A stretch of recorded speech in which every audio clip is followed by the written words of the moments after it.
Se vende humo, el podcast de actualidad, tendencias y negocio alrededor de las ventas que te acerca a este mundo como nunca antes lo habías conocido. La leyenda cuenta que existen dos tipos de emprendedores con perfil técnico: los que huyen de las ventas y los que aprenden a liderarlas porque no hay otra. Bienvenido, bienvenida a un nuevo episodio de Se Vende Humo, en el que vamos a hablar justamente de este tema: pasar de programar a vender, pasar del teclado a cerrar contratos. Y esto lo vamos a hacer con Alex Rodríguez Bacardit, quien además de ser inversor, podcaster y escritor, fundó Marsbase, una empresa de desarrollo de software que factura prácticamente 3 millones de euros al año, trabaja en remoto desde el día 1 y colabora con clientes en todo el mundo. Bienvenido, Alex. Gracias, Raúl. ¿Qué tal? Muy bien, contento de tenerte aquí. Espero que la presentación haga honor a todo lo que has hecho, porque, macho, buscando un poco cómo prepararlo, estás por todas partes. Sí, da un poco de vértigo cuando te hacen este tipo de presentaciones porque dices, todo esto soy yo. Y quizás hay más cosas también, ¿eh? Muchas se solapan, pero yo qué sé, si lo hubieras hecho el año pasado tenía Startup Grind todavía, tenía un grupo de música. Y ahora ya no, van cambiando, van cambiando. Pues nada, Alex, contigo quiero comentar, sin pasar por tu currículum, un poquito tu transición, ¿no? Empezaste con perfil más técnico, desarrollador, y actualmente estás liderando pues la parte comercial y la empresa, parte de Marsbase. Así que nada, el único reto que sí que te pido cumplir es la regla que tenemos en Se Vende Humo, que es justamente no hacer honor al nombre, charlar de forma genuina sin vender humo. ¿Aceptas el reto? Más que aceptado. De hecho, llevo tantos años en el mundo emprendedor y startup que ya estoy curado de espanto de todo el bullshit. O sea que, tranquilo. Perfecto. Pues nada, vamos a por ello.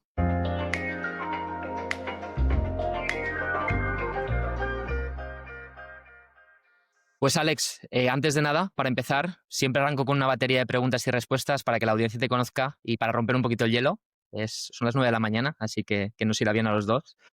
Y nada, antes de arrancar, algo que deban saber de ti quien nos esté escuchando. Uy, creo que ayuda mucho a contextualizar el hecho que vengo de un background relativamente humilde, es decir, bastante humilde. Es decir, mi apellido es Rodríguez, no vengo de buena casa, no vengo de, de haber nacido, como dicen los ingleses, con una cucharada de plata. Y creo que eso de persona hecha a sí misma, de alguien que ha tenido que vivir tanto de subvenciones desde que era pequeño, tener que buscar mi propio trabajo desde antes de la mayoría de edad y haber pasado por todos tipos de trabajos, creo que sin ser un buscavidas sí que me ha hecho ser una persona mucho más resourceful, ¿no? Que dicen en inglés, que no sé cómo sería en castellano. Sí, sí, sí. Bueno, tirado para adelante y lo que dices, ¿no? Hecho a sí mismo, que a veces suena como muy teórico, pero Sí, porque lo dicen de Joan Roig y cosas así, gente así, creo que no, no quiero estar en la misma categoría. pues Alex, sabiendo tu background, ¿no? De dónde vienes, hablando del presente, ¿qué haces y por qué haces lo que haces? Bueno, ahora mismo dirijo mi empresa, que se llama Marsbase. Es una consultora de desarrollo y de diseño de productos digitales. Trabajamos para, ya lo has dicho tú, empresas alrededor del mundo. Por decir dos o tres nombres, trabajamos para Moody's en Estados Unidos, hemos trabajado para el Barça aquí, para SEAT, para Ford, para Real Madrid. O sea, trabajamos para grandes marcas, también para startups, y pequeños negocios, pero claro, las marcas conocidas son las que tiran más. Y tenemos un equipo de 30 personas que están distribuidas en toda la península ibérica y nunca jamás hemos tenido una oficina, que es algo que nos distingue bastante. ¿Y por qué lo hago? ¿Por qué lo hago? Pues porque creo que la insistencia de uno de mis dos socios, fundé la empresa hace casi 12 años con mis dos mejores amigos y estábamos cansados del sector de la consultoría, ¿no? Estábamos ahí que prácticamente nos queríamos pegar un tiro porque, bueno, jefes ineptos, malas praxis, proyectos que no iban a ninguna parte, cultura empresarial nefasta, y dijimos, hombre, si todos estos cabrones están haciendo millones a nuestra costa, ¿por qué no nos montamos algo para nosotros? Hacemos de freelance y conseguimos vivir un poco más tranquilos, o por lo menos con la conciencia más limpia, ¿no? Y bueno, el resto ya es historia. Buenísimo. Ya has introducido varios temas, que es al final, ¿no? Tu paso cárnicas, como creo que alguna vez lo has comentado, y la transición, ¿no? De un perfil técnico a un perfil más comercial. Y has hablado también de remoto, así que justamente estas tres keywords son las que me gustaría cubrir contigo, asumiendo de que eso, Alex ya no es tan perfil técnico, sino más comercial. Si te digo la palabra ventas, ¿qué es lo primero que te viene a la mente? A mí siempre la palabra ventas me ha generado rechazo. Tenía la imagen del típico hombre con maletín, corbata, ¿no? Del vendedor clásico ese puerta a puerta que va a vender, yo qué sé, ¿sabes? Las cremas para afeitar o algo así. Y es, es como, nunca he querido estar catalogado ahí. Claro que yo vengo del background técnico, ¿eh? Vengo de ser desarrollador y seguro que ya cubriremos esa transición, ¿no? Pero ventas siempre me ha generado un rechazo. Es como lo he asociado mucho a algo bastante intrusivo, agresivo, que a mí no me gusta que me hagan. Entonces, por eso yo he decidido desarrollar un acercamiento, ¿no? A las ventas y a la parte comercial muy distinta a la habitual. Y es un poquito lo que hablamos en este podcast, ¿no? Que por industria las ventas generan rechazo, se ven como poco éticas y al final es algo que, bueno, está en todas las empresas. Si un proyecto no vende, no crece, pero la forma de vender pues ha cambiado mucho y me gustaría saber eso, justamente con tu background técnico, cómo te las has hecho tuyas para salir justamente de estas premisas. Yendo a una pregunta más al pie, ¿qué es más doloroso? Tiene relación con lo que comentabas, ¿no? Estos dos mundos, técnico y comercial, un back en producción o una reunión con un lead que no tiene presupuesto. La segunda, claramente. La primera tiene fácil solución y puede ser algo como que en un minuto lo resuelves, lo ocultas, te pones a ello y ya está.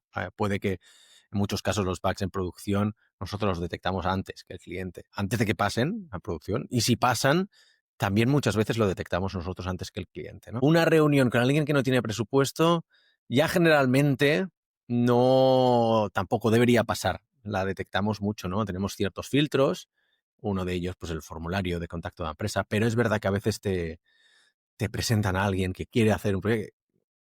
Por no quedar mal, ¿no? Dices, bueno, va, voy a tomar esta reunión y luego ya ves que a medida que te va contando la milonga y tú ya vas viendo que dices, wow. O sea, antes de que me digan, no tengo dinero, yo ya lo sé. Realmente es alguien que tiene muchas ganas, tiene una idea y tal, están en una etapa muy inicial y luego ya cuando te dice el no tengo presupuesto o debería ser lo más barato posible y tal, yo ya lo sé, ya me he anticipado. Y mira, hablando de lo que comentabas de tengo una idea, ¿no? ¿Hay algún mito en el sector del desarrollo de software que te gustaría desmentir? Em, hay un mito, creo que dentro del mundo de las ventas que deberíamos acabar con él, que es el del cliente siempre tiene la razón, ¿no? Yo creo que es una forma de servilismo despiadado en el que damos por supuesto que la persona que tiene el dinero, ¿no? O sea, tenemos que subyugarnos a la persona que tiene el dinero y porque siempre tiene razón. Es mentalidad de empresario pequeño, probablemente, ¿no? Yo creo que tiene que ver con el, ostras, estoy facturando hoy, pero no sé si tengo dinero para mañana. O sea, es de gente que vive en el día a día, ¿no? Entonces, todos los clientes tienen razón, pero todos los clientes son el amo y señor de lo que hacemos y eso te obliga a tomar decisiones muy malas y generalmente en contra de tu brújula moral, incluso. Y yo creo que, por ejemplo, el hecho de que nosotros podamos escoger a nuestros clientes en la mayoría del tiempo, ¿eh? No siempre sucede, eso también es bastante un mito, nos permite no tener que aceptar o que acatar con ciertas cosas como esta de, oye, el cliente lo quiere así y tal. Bueno, nosotros somos una empresa conocida por decir que no a hacer las cosas. No quiere decir que lo digamos siempre, ¿eh? Pero tenemos un criterio muy fuerte, somos una empresa opinionada.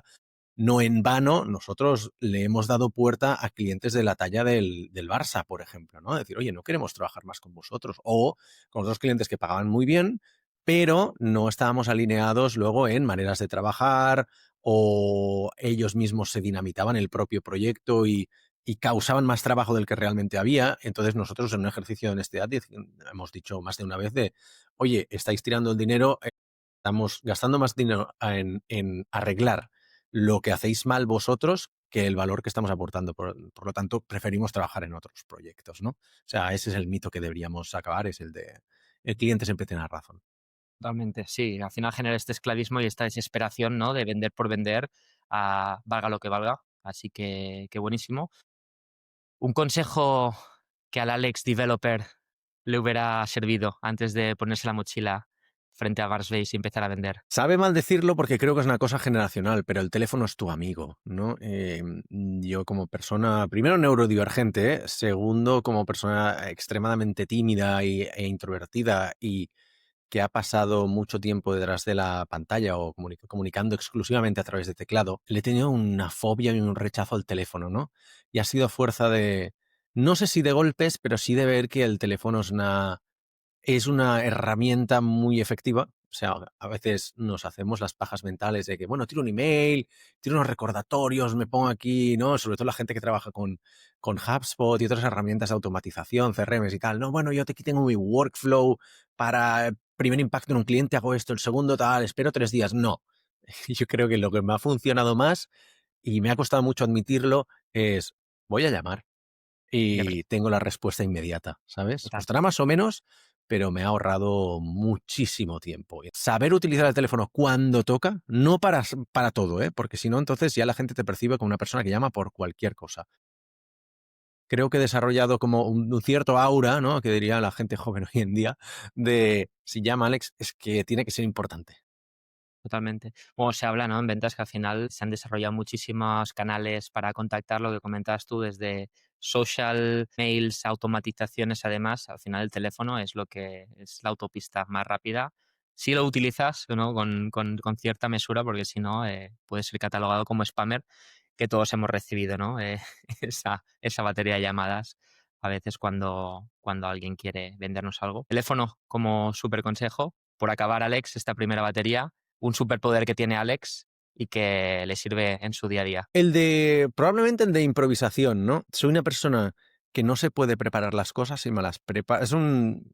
Es ambivalente este superpoder, ¿no? Siempre digo, es como como dicen también, el blessing in disguise, ¿no? Que es de, yo soy una persona que no se puede preparar las cosas, si las preparo me pongo nervioso, me olvido, tengo la impresión de que no estoy siguiendo el guión y entonces empiezo a decir las cosas desordenadas, me pongo la presión de, hostia, me había dejado esto al principio, tengo que volver para atrás, entonces no sé recuperar el hilo. Mientras que si lo improviso, me va mucho mejor las cosas. O sea, me sale más fluido, probablemente me olvide algún detalle, pero en conjunto, en el global, me sale todo mejor. Sea una reunión, sea una charla, sea un podcast, sea cosas que tenga que hacer, así como, sobre todo, digamos, de transmisión oral. Totalmente. De hecho, doy fe de este superpoder, ¿no? Porque antes de las charlas intento hablar con los entrevistados. Ayer llamé a Alex y me dijo, no me pases nada. Voy con el flow y con el viernes a las 9 de la mañana lo que salga. Así que muy buen superpoder, bastante único, Y la verdad. sin café, y sin café. Sin café, sin drogas. Muy bien. Pues Alex, pasamos a la siguiente sección para eso, arrancar un poquito con tu trayectoria y toda la aventura en Marsface. Vamos.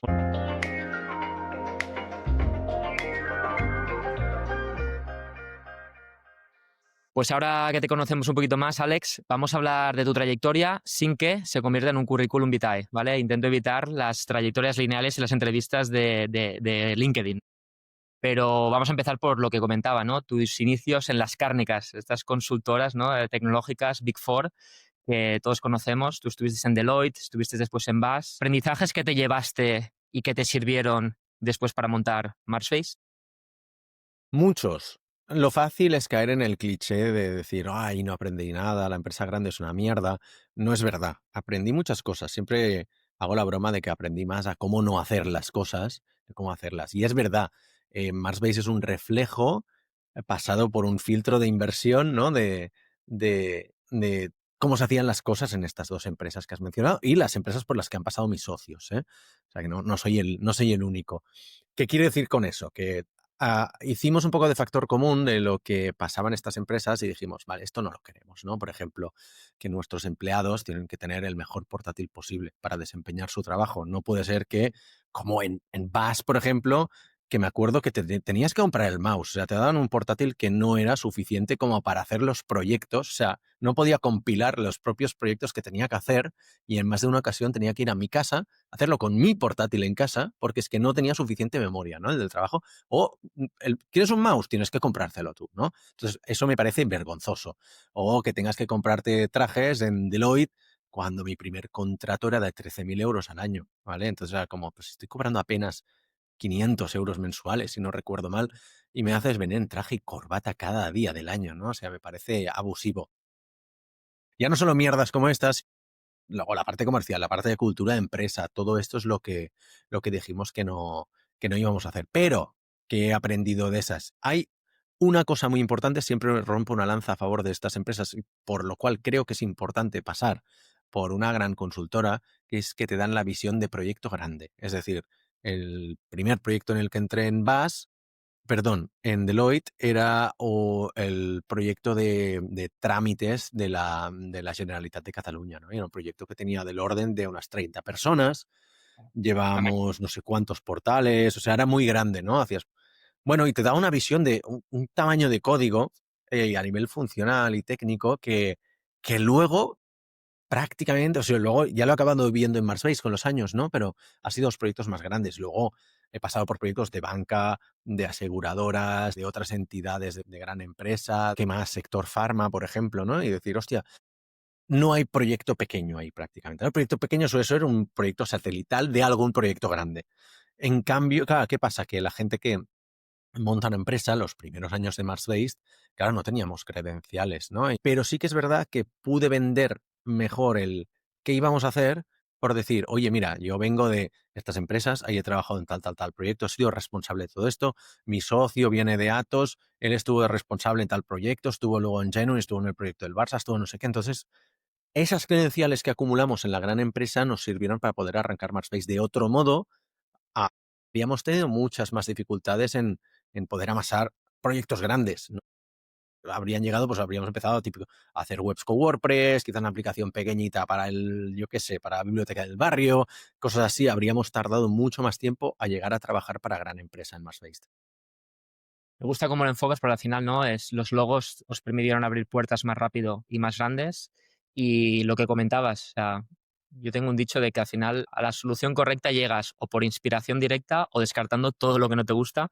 Y un poco por lo que comentas, ¿no? Este primer paso por consultorías os sirvió para ver, oye, esto no, esto no, esto no. Por lo tanto, cuando monte yo el proyecto, quiero descartar todos estos temas. Así que qué interesante. Le has hablado, ¿no? De que os tirasteis a la piscina del emprendimiento, un poco por frustración y por hartazgo, ¿no? De los jefes y un poco las dinámicas del corporate.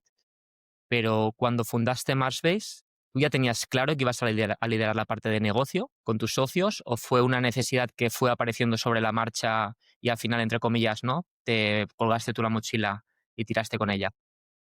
No, no soy tan visionario, no, al contrario, fueron mis socios. Ellos me dijeron, mira, ellos ya habían trabajado previamente, o sea, son mis dos mejores amigos de la infancia. Hemos trabajado los tres entre nosotros, pero nunca habíamos hecho algo los tres. O sea, ellos dos habían trabajado en un par de ocasiones como freelance y luego en una empresa uno fichó al otro.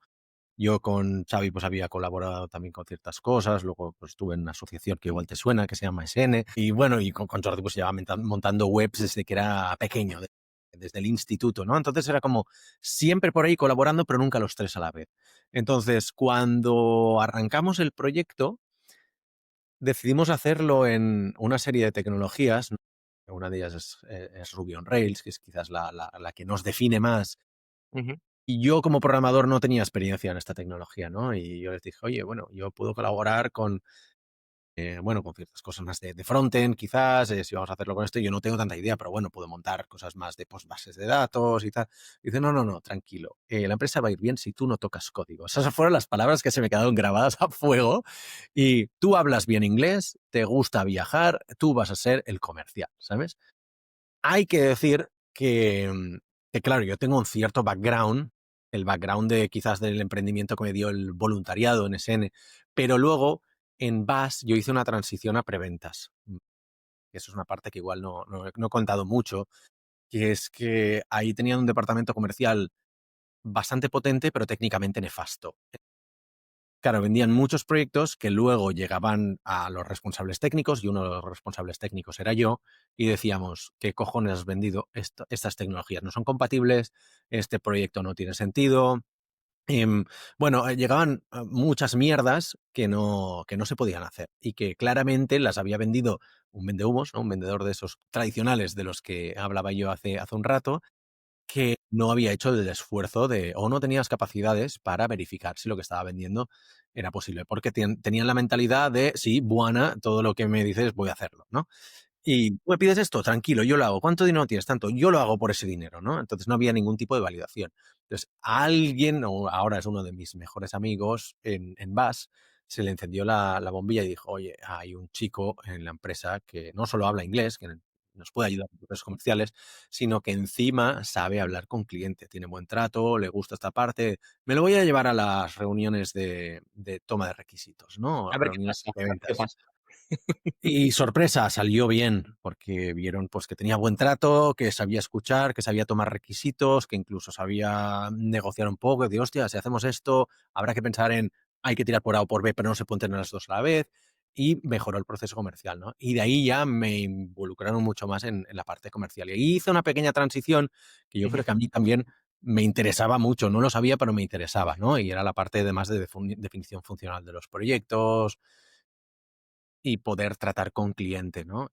Que ya se veía en las reuniones que hacíamos con cliente por la parte técnica que yo era una de las personas que tenía más interlocución. Y entonces dijeron, bueno, claramente hay que explotar esto. Y ahí me sentí muy cómodo y dije, hostia, me gusta esta parte, me encanta el código, pero no quiero hacer 100% código, no quiero hacer 100% comercial, evidentemente, pero un híbrido no está mal. Y en las preventas me sentí siempre muy cómodo. Entonces, con ese background, ya dijimos, bueno, vamos a experimentar. Claro. Mal, si va mal, vamos a perder los 3.000 euros de fundación de Marsbase, ¿no? Ujú. Pero si va bien, pues tenemos mucho que ganar. Claro, tú ya tenías entonces la premisa de este pre-sales, que es al final el filtro técnico, que yo no lo conocía y que pues entonces cuadran todas las piezas, ¿no? Cuando arrancasteis con Marsbase. Si aparte no te dejaban tocar código, ahí estabas tú de delantero centro. En ese caso, tú ya venías un poco con el chip cambiado previamente, ¿no? En Bash. Alguien que a lo mejor esté arrancando y que tenga un perfil más técnico y que tenga que arrancarse, ¿no? Con las ventas, ¿cuál dirías que es el principal cambio de chip mental o que tienes que reconfigurarte, ¿no? Un poco para dejar de pensar en como developer y empezar a pensar como emprendedor o fundador comercial? Uy, muchísimos. O sea, el principal es que hay que salir de la cueva, ¿no? Yo siempre hago la broma de cuando creas una empresa y la persona responsable tienes que darle de comer el primer día y luego echarlo de la cueva y que no vuelvas hasta que traigan contrato, ¿no? Si no hay contrato, hoy no vuelves a casa. ¿Por qué? Porque al final las empresas, sobre todo en estadios primerizos, mueren por falta de ventas, ¿no? O sea, la gasolina de las empresas es la venta, ¿no? No se puede alargar con otros métodos, ¿eh? Pero lo que mantiene vivas a las empresas es vender. Entonces, esa mentalidad de voy a salir y voy a cazar, incluso, no la suele tener el developer, ¿vale? Entonces, eso de ser echado para adelante de, bueno, voy a hablar con cuanta más gente posible. Otra cosa que también que hay que desarrollar, ¿no? Que es la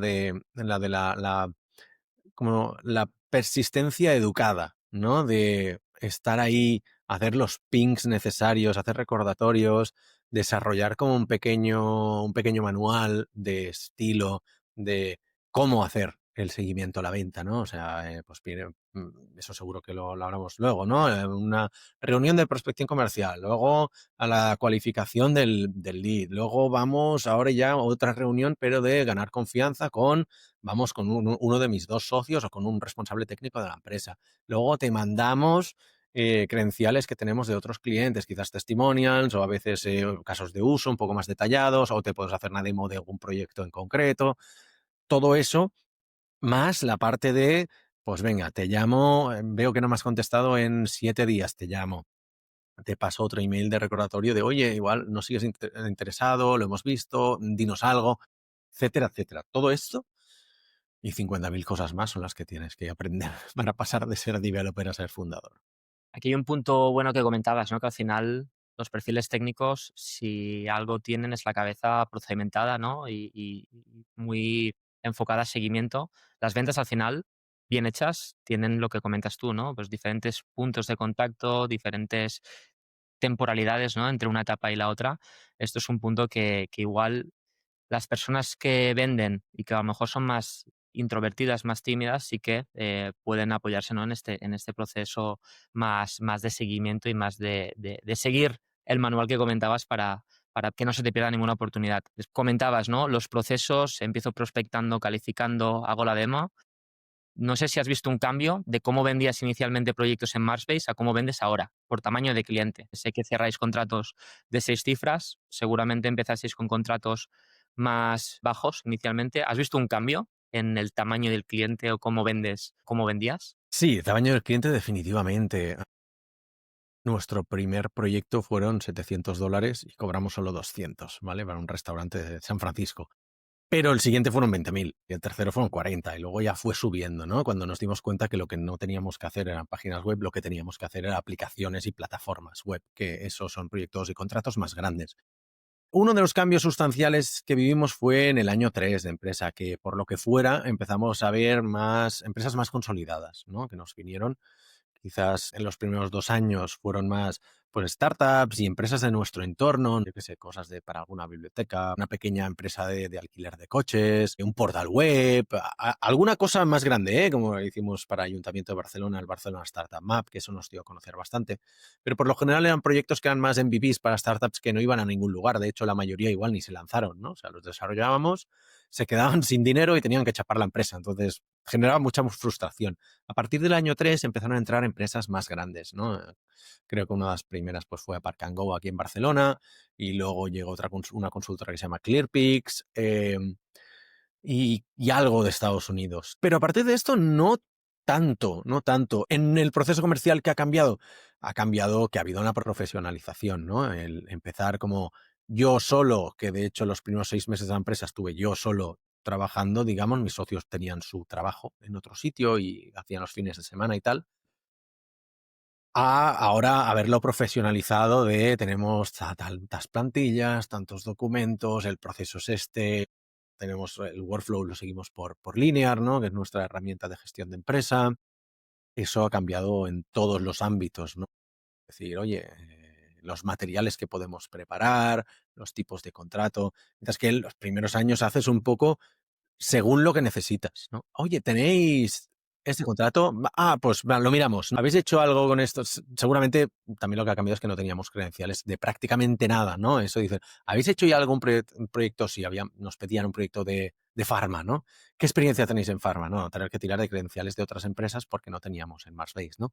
O lo que habíamos hecho en Marsbase, pues igual no era muy enseñable, ¿no? MVPs o proyectos internos, cosas que por contrato no puedes mostrar.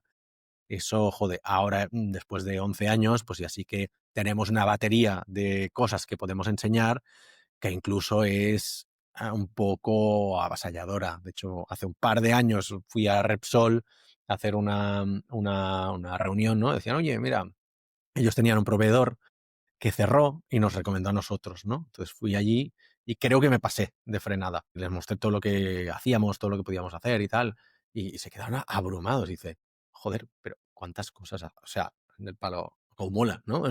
Todo esto hacéis, pero sois una empresa de 20 personas, que como éramos 20 hace un par de años, y se quedaron así como, wow, tenemos que procesarlo, ¿no? Y dije, joder, tío, he asustado a Repsol, me parece alucinante. Esto es un tema interesante de vuestro tipo de venta, ¿no? ¿Cómo explicas el valor técnico a un perfil no técnico sin rebajarte, pero sin sonar tampoco arrogante? Esto como, no sé si te acompaña alguien técnico a las reuniones, como hacías tú en VAS, o te lo comes todo tú, y cómo ajustas, ¿no? Este tono para dar valor y generar confianza, pero asegurándote que te entienden.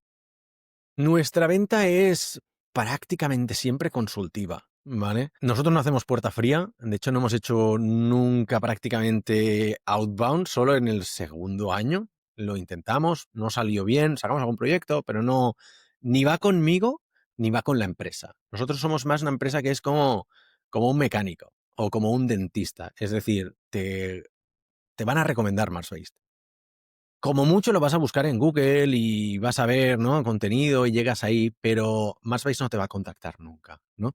¿Por qué? Porque las empresas de desarrollo somos un commodity. Entonces, vivimos mucho de la recomendación. De hecho, nosotros tenemos prácticamente en 12 años, hemos perdido un par de clientes solo, sin contar los que mueren como empresa, ¿no?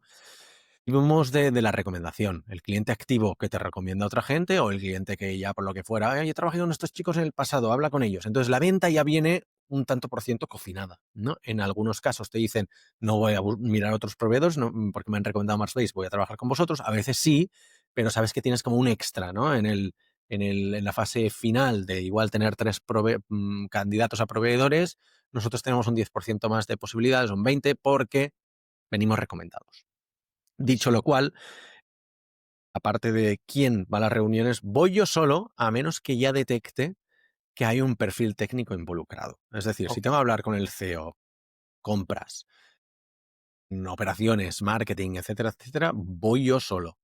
Ujú. O con producto. Si veo que se involucra el CTO, y creo que solo ha sido con el CTO, ya sí que igual hago venir a uno de mis dos socios, generalmente tiene que ser Xavi, que es nuestro CTO, ¿no?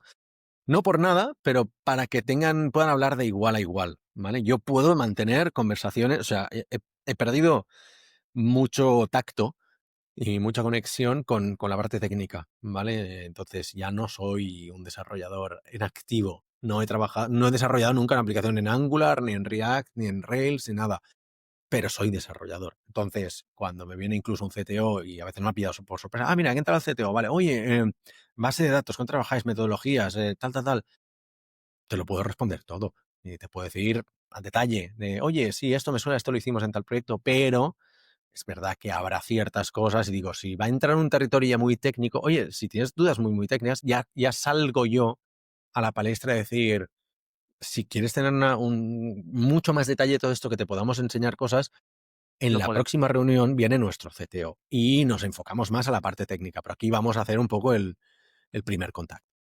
Sí, un poco al final, ¿no? El baile de parejas, de que tú puedas enfocarte en la Sí. parte de negocio con el de negocio y cuando llegue la conversación más granular de temas técnicos, pues que tengas la dupla para cubrirlo. Para cerrar, Alex, has comentado el tema de que vosotros no hacéis propiamente outbound, sino de que os refieren.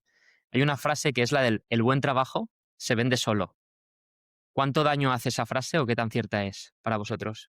Sí, hace daño porque realmente tú tienes que hacer un esfuerzo. Es decir, si tú haces muy buen trabajo, estás en mitad del desierto, nadie lo va a ver, ¿sabes? O sea, tienes que venderlo. No en vano, nosotros hemos estado haciendo acciones de marketing desde un año antes de lanzar la empresa. Ya teníamos una web en la que empezamos a escribir un blog.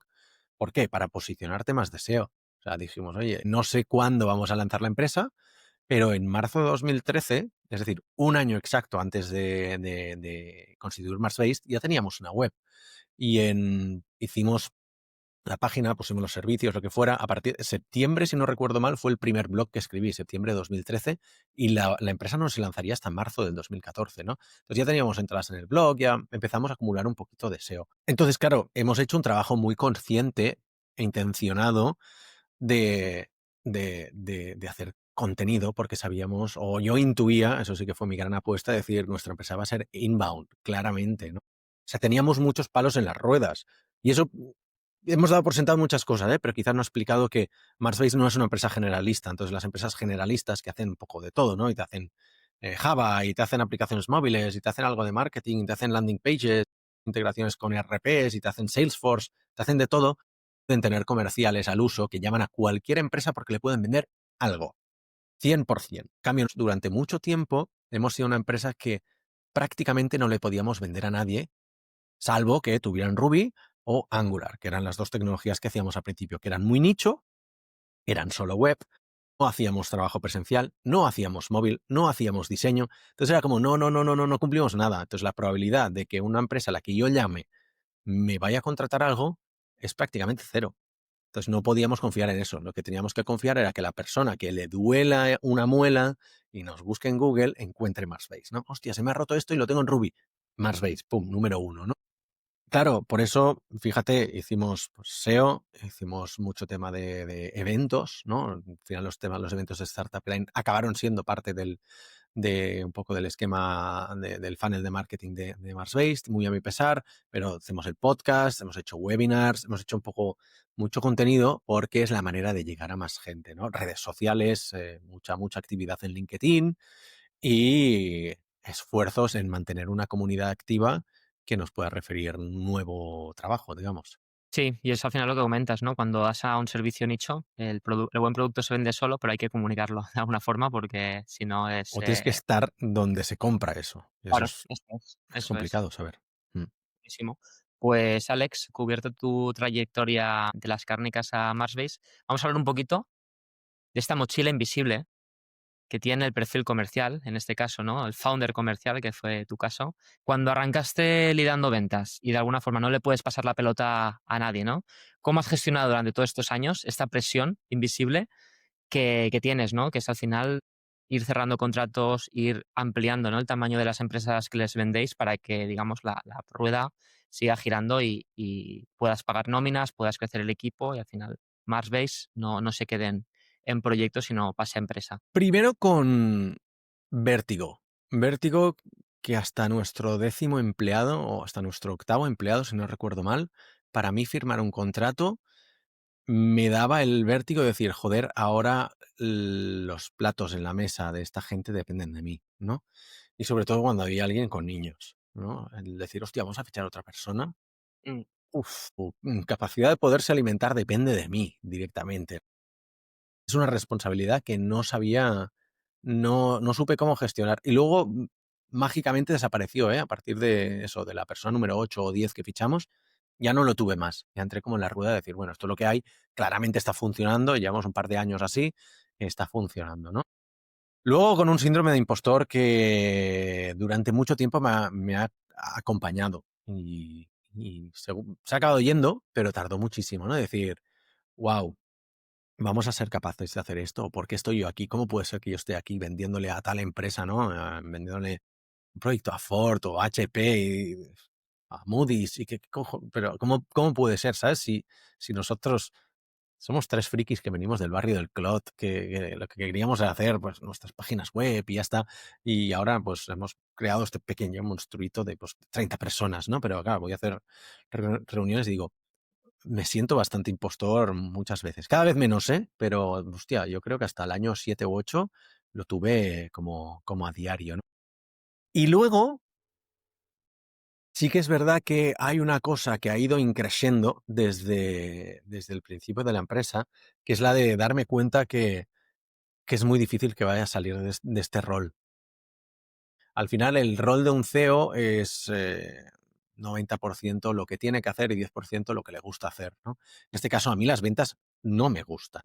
A mí las ventas no me apasionan. Lo encuentro una mierda. Pero dentro de la empresa soy la persona que lo hace mejor. Y estoy convencido que costaría muchísimo encontrar a alguien que lo hiciera mejor que yo fuera de la empresa también, ¿vale? ¿Por qué? Porque al final, en una empresa pequeña, el fundador, sobre todo el CEO, es el espíritu de la empresa. Entonces, si ahora envío a un comercial, o sea, eso de hacer el pase al comercial ya se percibe como algo negativo en la industria, ¿no? Decir, hostia, vale, viene aquí el CEO, gana la confianza y luego me pasa al comercial. Se percibe negativamente. Entonces, el hecho de que nosotros estemos involucrados, los founders, hasta el final, genera mucha confianza, ¿no? Entonces, eso de, wow, la frustración de saber que no vas a volver jamás al código, que sí que hago cosas que me molan, pero que me he tenido que buscar muchas cosas para entretenerme de que mi realidad hoy en día, desgraciadamente, está en ventas, ¿vale? Es decir, que yo me levanto y los lunes es, hostia, pues hago la revisión de clientes, el martes el día de seguimiento, o sea, el miércoles sí que, o sea, tengo los días estructurados, pero las ventas las tengo cada día, Ujú. ¿vale? Y he tenido que buscarme distracciones como pues, el podcast, los eventos de Startup Grind. Ahora estamos trabajando en un pequeño proyectito secreto que verá la luz en unas semanas. Bueno, eso me da la vidilla. En otra empresa me habría ido, pero claro, es mi propia empresa, ¿no? Y claro, entonces tienes que batallar contra esto. Sabes que no puedes dejarlo porque es que la empresa se va a pique, ¿no? Entonces, estar atado así es complicado de gestionar también. Es justamente un poco, ¿no? La situación de estar atado porque se te da bien algo que no te apasiona, pero Sí. que como responsable, ¿no? O CEO de la empresa, pues sabes de que al final es lo mejor para ella. ¿Cómo combates un poco esta soledad? Porque lo comentabas, soy el que mejor puede vender Marsbase, no solamente porque llevas muchos años, sino porque al final, al haberla fundado, no lo vendes como si fueras un comercial. ¿Cómo afrontas, no sé si tienes picos de, oye, estoy solo vendiendo? ¿Cómo llevas esto? Sí, siento así. Es verdad que hay muchas veces en las que. O sea, es decir, en el 90% de los casos o más, puedo vender el proyecto yo solo, ¿no? O sea, me acabo apoyando en otra gente porque digo, em, me va bien lo que digo, si de un cliente más corporate te va a traer 4 personas a la reunión, 4 contra uno, queda un poco mal. 4 contra 2, ya queda un poquito mejor, ¿no? Entonces me apoyo en otros perfiles que aparte también pueden aportar cosas interesantes, ¿no? Decir, oye, poder contar experiencia en estos otros proyectos, poder decir, yo trabajé en un proyecto del mismo sector para este otro cliente, etcétera, etcétera. O sea que nunca me siento solo. Por otro lado, y también para no contarlo de manera tan derrotista, sí que es verdad que a mí me gusta mucho conocer a gente, y estar por ahí, pasar los días fuera de casa, ¿no? En este sentido. Y la parte comercial me ha traído esto, el poder decir, oye, pues sí, yo viajo, voy a dar charlas, voy en conferencias, a business schools, estoy en podcast y tal, y esa parte sí que la disfruto. Y eso también es actividad comercial, ¿no? Al final del día. Entonces, yo sé también que eso es una persona más adecuada en la empresa para hacerlo. Con lo cual, bueno, me da esta versatilidad, ¿no? También de poder decir, hostia, no estoy atrapado 8 horas al día en una movida de código que me tendrá atrapado aquí y que igual ahora me toca un proyecto que no me interesa. O sea que realmente, bueno, la versatilidad me la ha dado también el poder estar haciendo este tipo de tareas. O sea que se sobrelleva bastante bien. Sí, el 10% que comentabas, que es lo que te gustaría, no lo compensas con el 90% para que al final tenga este balance y, y Alex no, no muera en el intento. Una última pregunta para cerrar esta sección, Alex. Me da mucha curiosidad. Tú como comercial único en Marsbase, ¿te autoseteas los targets? No tenemos targets como tal, ¿vale? Porque no tiene sentido en una empresa tan pequeña. De hecho, hace un año ya decidimos que no tendríamos objetivos anuales en la empresa. ¿Por qué? Porque es que al final nos dábamos cuenta que los objetivos que nos poníamos a nivel de empresa pasaban dos cosas. Una, lo cumplíamos el primer mes o el primer quarter, porque quizás era demasiado poco ambicioso o porque era un objetivo de, hoy tenemos que hacer tal cosa. Bueno, y venías con la motivación de curso nuevo y lo hacías y ¡pam! O no los cumplíamos jamás, o lo dejábamos para última hora, ¿no? Entonces ya era imposible hacerlo. Entonces, los objetivos por ejemplo, en este caso entiendo que va más orientada la pregunta a objetivos comerciales, ¿no? De facturación. Eso Pues es. ya sabemos que la empresa crece entre un 20 y un 30% al año, ¿no? Por decir algo, para dar números redondos. Entonces, ¿qué sentido tiene poner ese objetivo cuando ya sabes que se va a cumplir? ¿Te gustaría que la empresa creciera un 50% el año que viene? Tienes que hacer muchos cambios. No somos ese tipo de empresa. Eso implicaría bajar tu coste de producción, incrementar tus precios, incrementar al equipo y son demasiados cambios que nosotros no vamos a hacer, ¿no? Entonces no tiene sentido. Entonces, si ya sabemos que con el equipo actual y con las dinámicas que tenemos, cada año crecemos eso, entre un 20 y un 30, ¿por qué te pones un objetivo cuando sabes que lo vas a hacer? Si tú haces tu trabajo, vas a llegar ahí. Es verdad que podrías llegar a refinar un poquito más y ponemos los esfuerzos, digamos, en otras métricas, ¿no? También porque al final te acabas convirtiendo como esclavo de esa métrica. Y sí Un que lo número. hemos visto en otras áreas de decir, oye, mira, tenemos que hacer, pues eso, ¿no? Tenemos que buscar el 30% de balance entre, por ejemplo, entre plantilla interna y externos, ¿no? Es decir, siempre hemos tenido una masa variable de, pues, la plantilla tenemos, pues eso, un 70% de la facturación y otro 30% son freelance. Y por decir una, igual hay otras métricas allí. Me acuerdo que algún año estábamos ahí como, bueno, pusimos demasiados esfuerzos en mantener eso y por mantener eso acabamos trabajando con algunos freelance que no trabajaban muy bien y tal. De hecho, una anécdota que ayuda a explicar mucho mejor esto, que teníamos en nuestro tercer año, teníamos una dependencia de un 76% en un cliente. Horrible. Sabíamos que eso estaba mal, pero por otro lado, es el cliente que nos ayudó a crecer de solo los founders, o de hecho incluso a que el tercero de los founders pasara full time, ¿no? A tener una plantilla de 5 empleados, ¿vale? Coño, de puta madre, un cliente en Finlandia que iba muy bien. Pero sabíamos que eso estaba mal conceptualmente. Y en 2000, pues eso sería el 2017 que dijimos, este año hay que reducir la dependencia de este cliente, reducirla, ¿no? O sea, a menos de la mitad o algo así, pero no me acuerdo qué objetivo pusimos.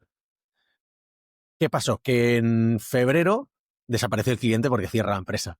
Y fue como, bueno, se ha cumplido. O sea, hemos reducido la dependencia del cliente. Ya no tenemos un 76%. Por suerte entraron otros proyectos, ¿no? Y teníamos proyectos en cola y hicimos un push de ventas y pudimos compensarlo, ¿no? Pero, joder, con eso quiero decir que las métricas al final ayudan a contar la narrativa, pero te puedes volver también muy esclavo de ellas. Y al final nosotros también somos una empresa, un lifestyle business. Entonces, muchas de las cosas que decimos solo tienen sentido porque somos una empresa orientada más al bienestar que a la performance. No somos un negocio tradicional que sí que tiene que rendir cuentas a inversores, accionistas y otra gente interesada. Nosotros lo hacemos para nosotros y lo seguiremos haciendo mientras nos lo pasemos bien. Entonces, en el momento que dejemos de pasarlo bien, esto ya no tiene sentido. Totalmente. Estáis en la parte buena de la moneda. Podéis marcar vuestros ritmos y elegir, ¿no? Lo que comentabas, dónde sí, dónde no. Alex, vamos a una nueva sección, casi la última, donde me gustaría hablar un poquito del trabajo en remoto, que creo que es una de las piedras angulares, ¿no? Que comentabas de Marsbase desde los inicios, que ahora está muy de moda. Muchos han subido a la ola post-COVID. Entonces, Marsbase apostó, ¿no? Por el trabajo en remoto cuando no estaba de moda. ¿Por qué? Por un sencillo motivo, uno de mis socios vive en Balaguer, a 2 horas de Barcelona, el otro vive en Barcelona y yo me pasaba prácticamente el 50% de mi tiempo viajando. Entonces Ujú. dijimos, no nos vamos a ver nunca, o sea, ¿para qué pillamos una oficina si no vamos a estar en ella, ¿no? Y nunca la tuvimos. Eso viene porque nos leímos, o sea, la base fundacional de Marsbase es haberse leído los libros, los 2 libros de Basecamp, uno de ellos es Rework y la otra es Remote No Office Required, que básicamente te ponen en duda todos aquellos quizá mitos o de estas ciertas ideas preestablecidas que hay que tener por tener una empresa, ¿no? Que es como, por ejemplo, la oficina. Y ellos te dicen, ¿para qué? Meetings. ¿Para qué? Email. ¿Para qué? ¿No? Ese tipo de cosas que no hace falta, ¿no? Incluso tener un roadmap de producto. Basecamp no tiene un roadmap de producto. Y dicen, no hacemos un roadmap porque hacer un roadmap no es mirar al futuro, es mirar al pasado, ¿vale? Es mirar las decisiones que tú has tomado hace mucho tiempo y que raramente reevaluarás, ¿no? Te ponen en duda tantas cosas y nosotros una de las que nos resonó más fue la de no vamos a tener oficina y así ha sido, nunca la hemos tenido a pesar de haber tenido, pues eso, ahora ya una treintena de empleados. Con esta política inicial, ¿no? Con esta decisión inicial, ¿qué beneficios reales os ha aportado a la hora de ir creciendo el negocio, de ir ampliando equipo? No sé si puedes comentar uno o dos beneficios claros y también los retos de esta decisión. Mira, retos, hay uno muy claro, empiezo por el final, porque fue un reto comercial. Al principio de la empresa, sobre todo eso, en 2014, no estaba tan establecido el tema del trabajo en remoto. Un potencial cliente que tú trabajabas en remoto era como, uy, ¿cómo sé que vas a estar trabajando? Y mierdas así, ¿no? Mentalidad Tema muy de de. confianza. Sí, un tema de confianza. Fue un reto a nivel comercial tener que vender. Luego aprendimos que si a alguien no le gustaba el tema del remoto, claramente no cualificaba como cliente de Marsbase. Entonces, para mí ya era fácil, lo descartaba y ya está. Sabía mal, porque hemos perdido grandes, o sea, posibles clientes, ¿no? O sea, si ahora no te sabría decir nombres, pero me acuerdo de algunos de decir, hostia, no, es que si no trabajáis en oficina no podemos trabajar juntos. Y decir, joder, es una lástima porque era un gran nombre, ¿no? Pero que nos ha dado ventaja, una es clarísima. Por ejemplo, tenemos una rotación de empleados bajísima. Los primeros 7 años creo que se habían ido 2 personas de la empresa y ahora con Ya casi ves. 12 años se han ido 4 o 5. O sea, he perdido la cuenta de lo pocos que son porque es que ni me acuerdo, ¿no? Los mismos.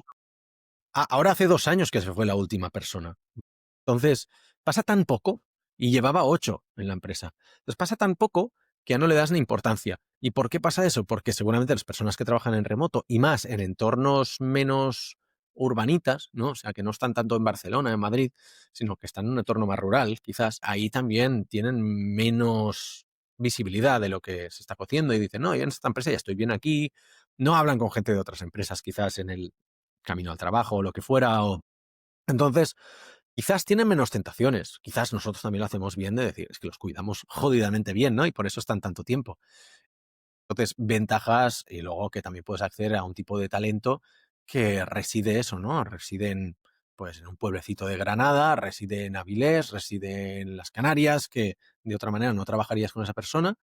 E incluso te diré más, files con un cierto, ¿cómo decirlo, no? Perfiles también que en una oficina convencional no podrían funcionar, ya no por temas de personalidad, sino por temas de ciertas condiciones que puedan tener, ¿no? A nivel de accesibilidad, tanto física como mental, poder decir, pues pueden trabajar perfectamente en una empresa de Marsbase. Alguien que diga, no, es que yo soy una persona que lo paso muy mal en grupos grandes o teniendo que hablar con clientes y tal, y trabajan solo en remoto y de manera síncrona. Somos una empresa que recibe muy bien y acomoda muy bien a este tipo Perfiles. de personas. Sí. Súper. Vosotros al final, vuestra ADN es remoto. Ahora $100. el remoto ahora es mainstream. ¿Qué opinas de la romantización actual del trabajo en remoto? Si es que quieres opinar algo. No, creo que te equivocas. Ya no es mainstream y no está romantizado. Ahora está de moda el volver a la oficina. Tuvo su gran auge en el COVID porque al final, dado que las empresas no podían fichar porque de golpe porrazo todos éramos remotos y la gente se iba a vivir a otros sitios y la empresa pasó a ser la commodity porque hubo, pues eso, una época de gran bonanza y condiciones muy favorables para el empleado, tenían más la sartén por el mango a la hora de negociar, ¿no? Entonces, una vez se acaba esta temporada de vacas gordas, ya hace pues un par de años, un poquito más, ¿no? Que ya pues Amazon anunció la vuelta a la oficina, Google también, y Meta también, y todas. Al final acabaron matando el tema del remoto primero porque necesitaban hacer una limpieza. Buscaban más liquidez, más retorno en su inversión, más optimización de costes. Y una de las maneras que se les ocurrió, viendo que estaban sobreinfladas a nivel de empresa, pues dijeron, bueno, vamos a empezar sacando a la gente que está trabajando en remoto, ¿no? ¿Por qué? Ahí tienes un filtro. Claro, si realmente la persona está interesada en seguir en la empresa, vendrá a la oficina. ¿Qué pasa? La gente que se había ido a 3 horas de la oficina, se había comprado una casa ahí y ha tenido unos críos, pues que le den por culo, básicamente. Y eso fue lo que causó un poco la caída de las fichas de dominó que nos ha llevado a que ahora realmente, ahora cuesta incluso encontrar un trabajo en remoto. A nosotros como tal nos beneficia porque hay muchas menos empresas haciendo remoto y ha vuelto a llegar a nosotros talento que había dejado de llegar a nosotros durante la época de romantización del remoto, ¿no? Del 2020 al 23, más o menos, ¿no? Entonces, ahora ha vuelto. De hecho, nosotros durante esos años dimos un paso más adelante y como todo el mundo hacía remoto, nosotros pasamos a hacer asíncrono y nuestra propuesta de valor era trabajamos en asíncrono al 100%, ¿vale? Viendo que uno, no funcionó y dos, que ya se había revertido la situación del remoto a nivel mainstream, nosotros también quitamos lo del asíncrono y volvemos a solo remoto y ya está, ¿no? Entonces, por eso digo, yo no creo que esté romantizado hoy en día, yo creo que está al revés, vuelve a estar estigmatizado. Buen punto, buen punto. O sea, al final, sí, romantizado, igual iba más por las nuevas generaciones. Pienso en la Gen Z, que quieren trabajar desde donde sea, poco y ganando mucho. Pues bueno, iba un poquito por ahí, pero sí que es verdad que el boom, ¿no? Entre 2020 y 2023 vino sobre todo por las tecnológicas que estaban sobrecapacitadas a nivel de equipo y la forma fácil de cortar esto es vuelve a la oficina y ahí ya tienes un filtro natural grande.